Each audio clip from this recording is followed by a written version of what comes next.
Let's go for another easy Italian listening practice. I'm going to describe a word in Italian only using easy Italian vocabulary, and your job is to guess what the word is. And remember that you can turn on the subtitles if you need to, so that you can follow along with me.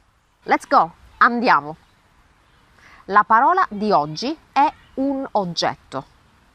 Questo oggetto è fatto da tanti fogli di carta uniti insieme da una copertina.